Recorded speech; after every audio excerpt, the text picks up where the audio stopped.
Well, it definitely seems like there is really fun banter through all of you guys, the moments where you're all on screen together. What was it like shooting that, if you guys want to just go down the line, even for you guys finally seeing them all together in the suits?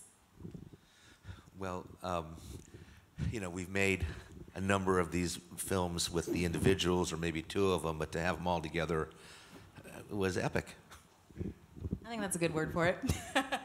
Also, too, you spend so much time preparing for these movies and working on what the costumes are and the casting. So the first day that everyone was together on set in costume, you know, it's inexplicable. I mean, I had chills. It was really great.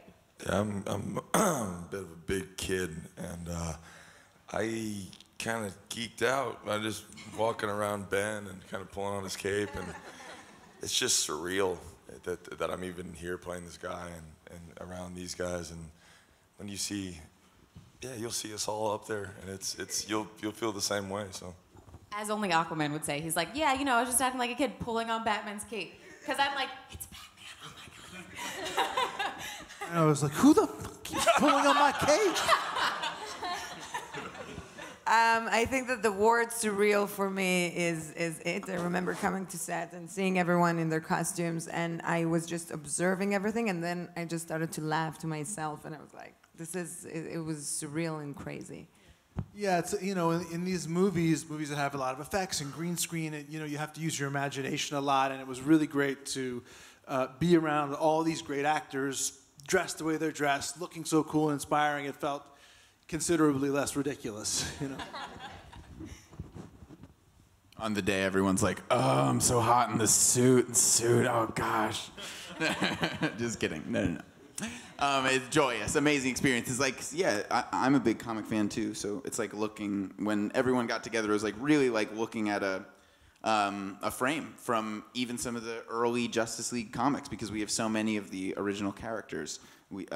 Everyone except for Cyborg, just because he hadn't been invented yet. That's okay. Change is good. Change is good. Was in the original Justice League. Even Superman, who we hope is in this one too. He's dead. So Henry's just quiet. He's just quietly sitting down there. Yeah, it was amazing. It's been amazing.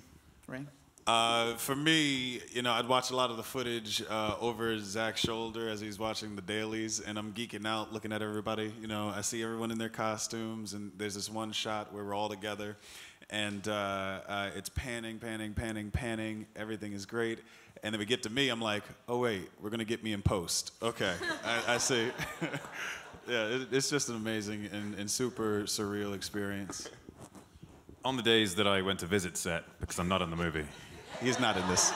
I actually was lucky enough to see all these guys all lined up in costume.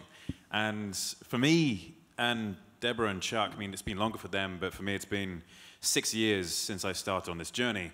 And during Man of Steel, I never imagined that I'd be sitting up here with these other superheroes. And they are superheroes in the movie, and they are superheroes in life. And I consider it a real honor to be sitting here at the end of this line. So thank you, guys. Thank you all right, kiss your face. You're amazing.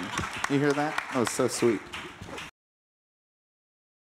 I gotta ask you guys have all kind of said down the line you're big fans. So who's the first person to be like, everybody getting a selfie? That wasn't me. I have a guess. I feel like they frowned on selfies. The security was very high. You had to leave your cell phone outside, and it was not like cool to take selfies. You get tackled. You try to take a selfie. You get sneaky selfies in the Batcave. You're like, look at this, it's the best. And Batman's the only one with pockets anyway. Yeah. It's true. You could hide it in there in his utility belt. No one would ever see it. I did steal stuff from the Batcave, though. I'm going to come out and tell you guys that right now. So did Jason. We both I'm a natural-born thief, so yeah. Little things. I feel like now that you're coming clean, what did you take? I got like a little like these little bullets with the little red cap on top of them. Bat bullets. And yeah, because I give it to my son. Mark Hughes from Superhero News. My question is for Ray. Your character is the only one who perceives his powers as sort of a curse instead of a blessing, really. Can you talk about how you approached Victor's changing perception of himself through the film and how that kind of reflects the team dynamic overall, moving from a lot of conflict and uncertainty toward embracing kind of this heroic destiny?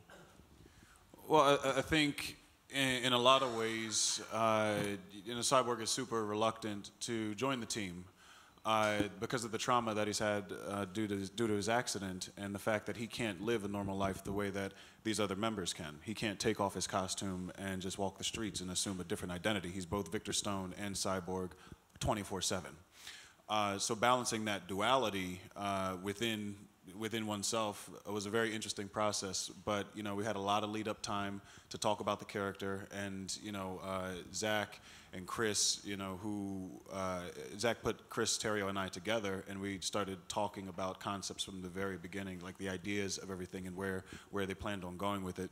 And I had a lot of lead-up time into it as well. I had about a 3-year process from start to finish with this film, which was absolutely necessary because the character is super deep.